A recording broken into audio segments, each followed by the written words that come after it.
আসসালামু আলাইকুম রহমতুল্লাহি ওবারাকাতু। প্রথম কথা হচ্ছে, জীবন তো দুইটা, একটা হলো দুনিয়া আর একটা হলো আখেরাত। দুনিয়াটা খুবই সংক্ষিপ্ত, এর কোনো বিশ্বাস নাই। আসার পরে যে কখন ফেরত যাব কোনো নিশ্চয়তা নাই।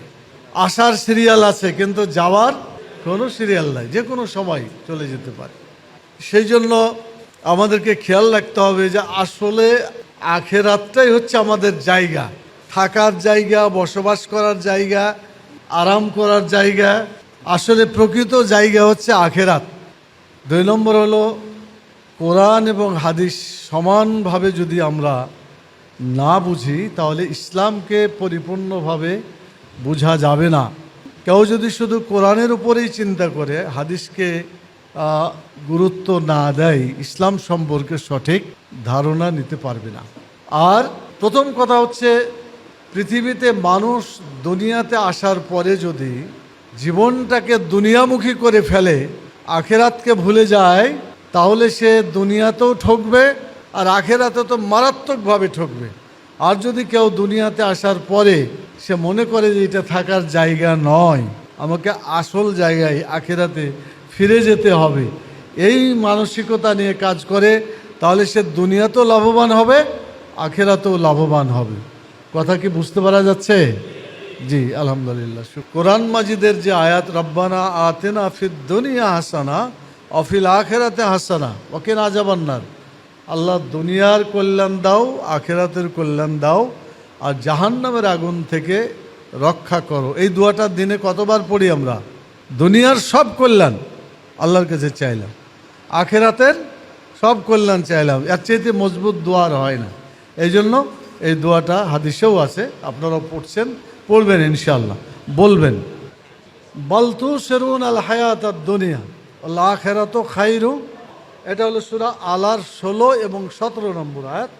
মানে তোমরা দুনিয়াতে গুরুত্ব দিচ্ছ, কিন্তু আসলে তো দুনিয়াটা থাকবে না, দুনিয়ার কোনো কাজই তোমার কাজে লাগবে না, আখেরাতটাই স্থায়ী এবং সেখানে আমাকে থাকতে হবে, ওটাই আমার বাড়ি।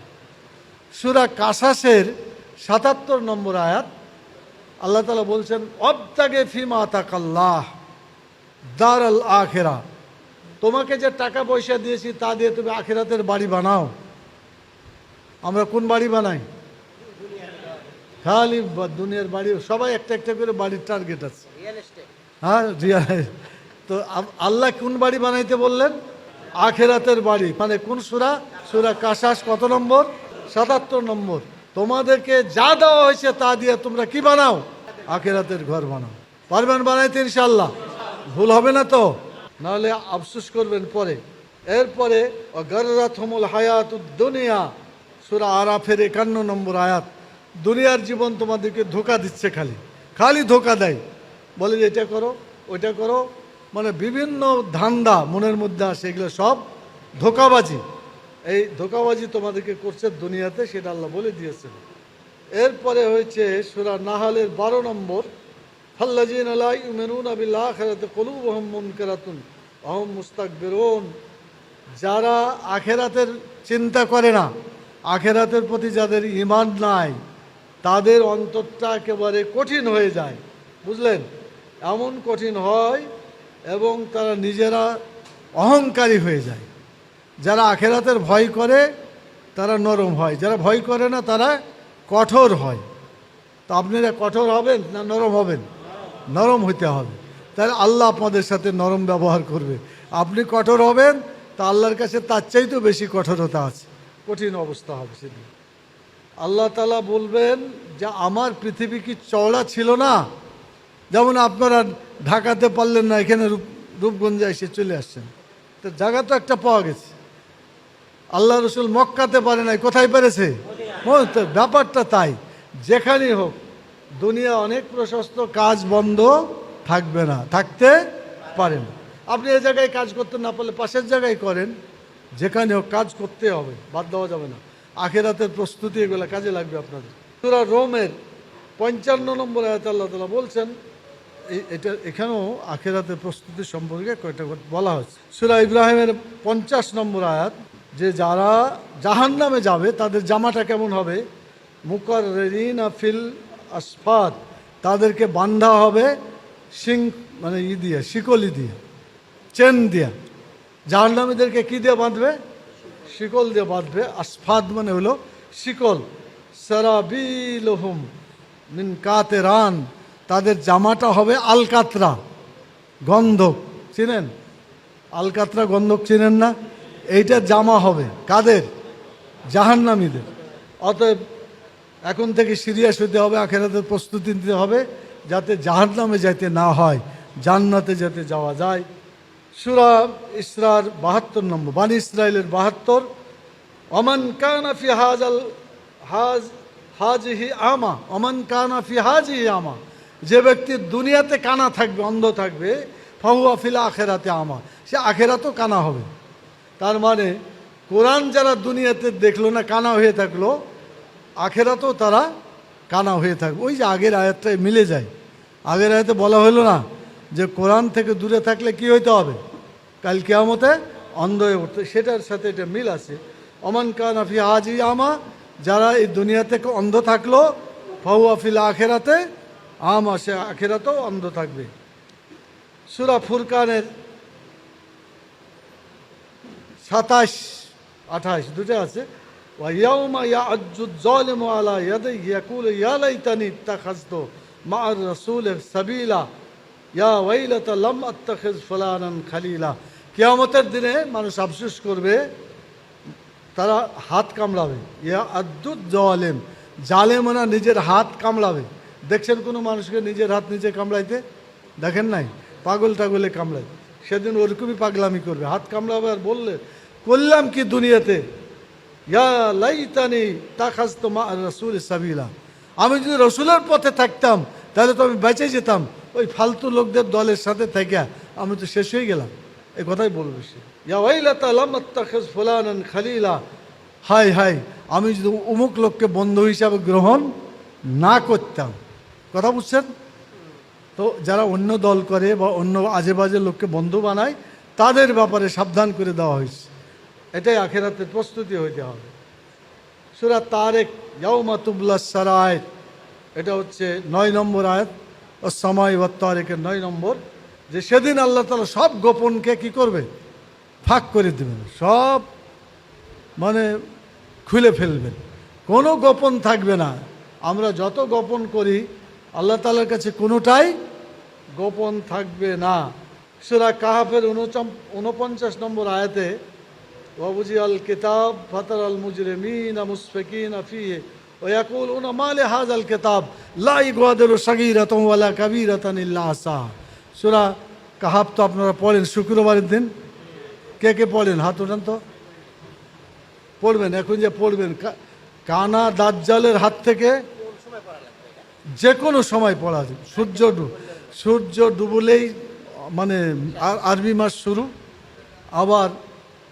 আবার সূর্য ডুবলেই শেষ। তার মানে মাগরিব থেকে শুরু, পরের মাগরিব পর্যন্ত ২৪ ঘন্টা পড়বেন। তাহলে কানা দাজ্জালের অত্যাচার থেকে, জুলুম থেকে, ফিতনা থেকে বাঁচা যাবে। এটা কাহাফের ৪৯ নম্বর আয়াতে সেদিন বলবে যে আল্লাহ কি দেখলাম এই কিতাব, আমার যে আমলনামা, এই আমলনামার মধ্যে যা পাইলাম, মুশফিকিনা ফি, ভয় পেয়ে যাবে। ওয়াকুলুনা মা লিহাযাল কিতাব, কি ধরনের আশ্চর্য একটা আমলনামা কিতাব, লা ইগাদিরু সাগীরাতান ওয়ালা কাবীরা, ছোট জিনিসও ছাড়া হয় নাই, বড় জিনিসও ছাড়া হয় নাই, ছোট বড় সব জিনিস লেখা আছে। ইল্লা আহসাহা, রেকর্ড করা আছে। আমরা কি বাঁচতে পারবো? কোনোটাকে আমরা যদি ফাঁকি দিই বাঁচতে পারবো? বাঁচে পারার কোনো কথা নাই। সূরা কাহাফের ৪৯ নম্বর আয়াতে বলে দিলেন আল্লাহ তাআলা সব কিছু রেকর্ড করে রাখেন, ছোট হোক বড় হোক, বাঁচার উপায় নাই। তাবরানী এবং ইমাম গাজ্জালির একটা কোটেশন করে শেষ করে দিই।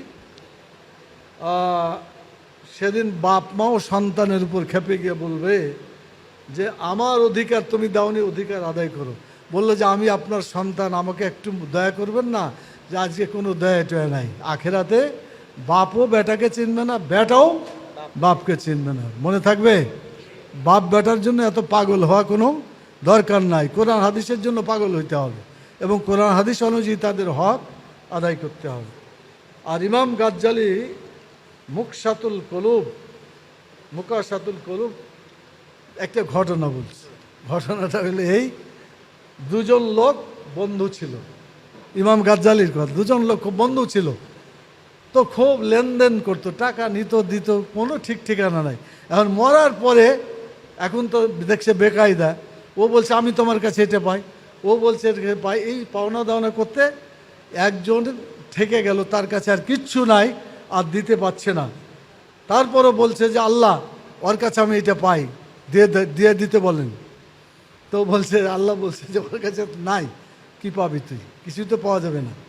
তো দুইজনকে বলবে যে উপরের দিকে তাকাও, তাকাইতে দেখা যাবে যে সেখানে জান্নাতের একটা বিল্ডিং, এবং এত আকর্ষণীয় বর্ণনা করছেন উনি, কল্পনাই করা যায় না। তো ওই দুজনই খুব আগ্রহী যে ওই বিল্ডিংয়ে যাওয়া যায় কি না। তো যে লোক কিছু পাবে, মাপ করতে চাই না, তো সে বলল যে আল্লাহ ওই ঘরে যাওয়া যায় না। তো বলছে না, এটা দাম দিতে হবে।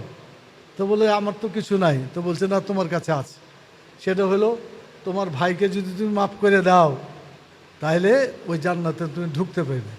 তো বলছে দিলাম মাফ করে। তো বলছে দুই ভাই মিলে হাত ধরে জান্নাতে চলে যাও। এটা উনি একটা ওনার কেতাবে লিখছেন। তো শুক্রিয়া আপনাদের কাছে। আমি কি কাজে লাগবে তো ইনশাল্লাহ। আমরা 2024 সালে আপনাদেরকে শপথপ্রাপ্ত আন্দোলনের সিপাহসালার হিসেবে দেখতে চাই। পারবেন ইনশাল্লাহ?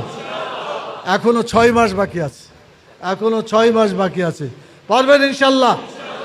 দাঁড়িয়ে যান, বলেন যে পারবো ইনশাল্লাহ। তাহলে আগামী দিনে ঢাকা দক্ষিণের জনশক্তি ইনশাল্লাহ অনেক গুণ বেড়ে যাবে ইনশাল্লাহ। আল্লাহ তাআলা আপনাদেরকে আমাদেরকে কবুল করুন। আল্লাহ তাআলা আমাদের গুনাহ খাতাকে মাফ করে দিন। আল্লাহ তাআলা কাল কিয়ামতে আমাদের গুনাহগুলোতে নেকিতে পরিণত করে একই সাথে জান্নাতুল ফেরদৌসে যাওয়ার তৌফিক দান করুন। ওমা তৌফিক ইল্লা বিল্লাহ। সুবহানাকা আল্লাহুম্মা ওয়া বিহামদিকা আশহাদু আল্লা ইলাহা ইল্লা আনতা আস্তাগফিরুকা ওয়া আতুবু ইলাইকা। আসসালামু আলাইকুম ওয়া রাহমাতুল্লাহি ওয়া বারাকাতুহু।